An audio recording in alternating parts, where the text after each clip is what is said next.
Assalamualaikum warahmatullahi wabarakatuh. Halo anak-anak, apa kabar anak-anak Brosem, Bromo, dan Semeru? Nah, hari ini hari Kamis, jumpa lagi bersama Ustadz Islah. Nah, anak-anak, dalam pelajaran Al-Islam ini, Ustadz Islah akan memperkenalkan salah satu tema yang luar biasa, tema yang harus anak-anak cermati, yang harus anak-anak teladani, yaitu patuh terhadap orang tua, nurut terhadap orang tua. Nah anak-anak, Ustadz Islah punya suatu kisah seseorang anak yang sangat sekali patuh terhadap orang tua, terutama ibunya, di mana anak ini namanya terkenal di langit, yaitu Uwais Al-Qarni. Nah, mungkin dari sebagian anak-anak sudah kenal dengan Uwais Al-Qarni. Nah, untuk lebih jelasnya, Ustadz punya video, silakan nanti ditonton. Kemudian anak-anak bisa mengambil hikmah, mencontoh daripada sikap perilaku Uwais Al-Qarni yang sangat tunduk dan patuh terhadap orang tuanya. Oke anak-anak, nah sebelum menonton, Ustadz harap anak-anak tetap belajar di rumah dengan semangat, dengan ceria, dan dengan giat. Nah, dengan semangat itu nanti anak-anak bisa melihat lingkungan di sekolah kita. Mungkin anak sudah kangen ya. Nah, kalau sudah kangen, kita berdoa semoga pandemi ini segera berakhir. Semoga wabah ini segera pergi dari muka bumi, sehingga anak-anak bisa belajar lagi, bisa ceria, bergembira bersama Ustadz dan Ustadzah di sini. Oke, silahkan disaksikan videonya.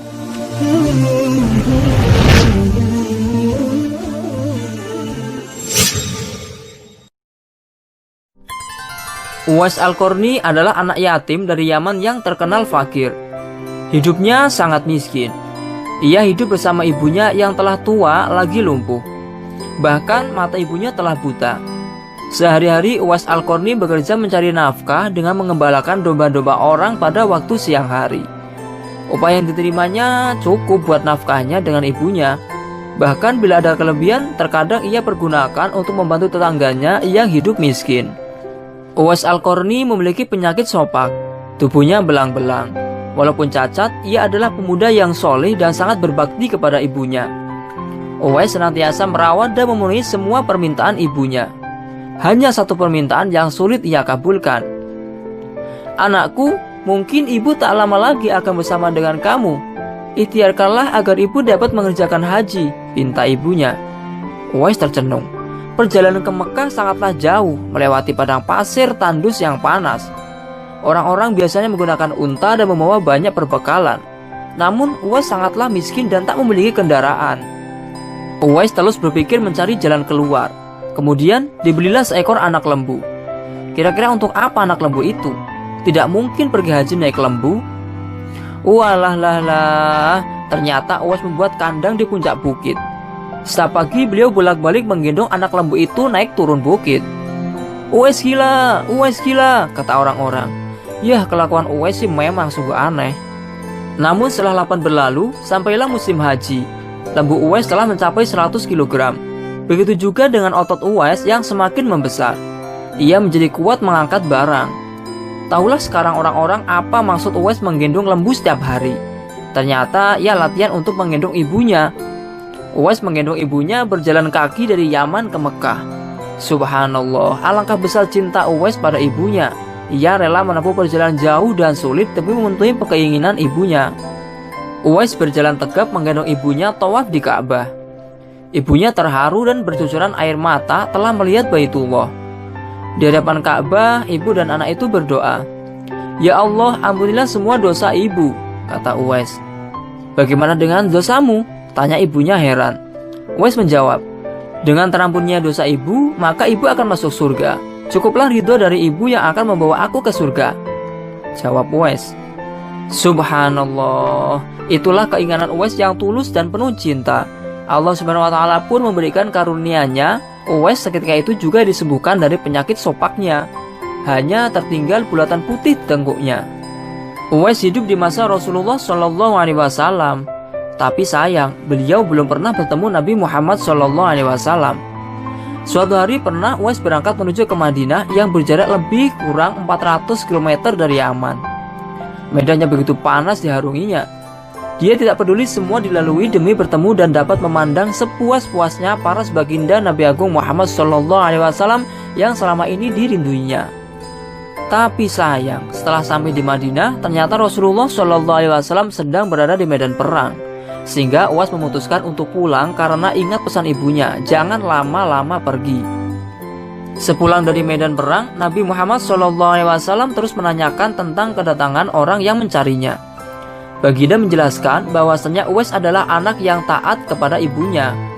Walau tidak dikenal di dunia, namanya sangat terkenal di kalangan penghuni di langit sana.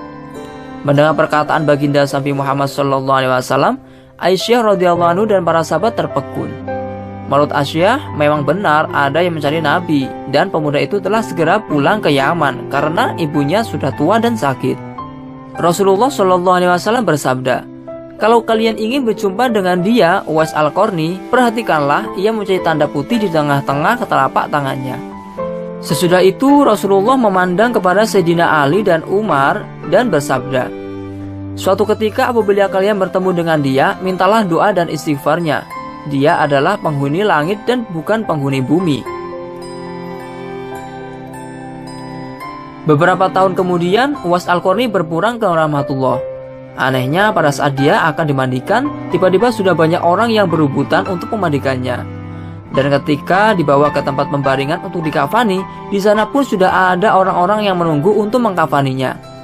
Demikian pula ketika orang-orang hendak menggali kuburannya, di sana ternyata sudah ada orang-orang yang menggali kuburannya hingga selesai.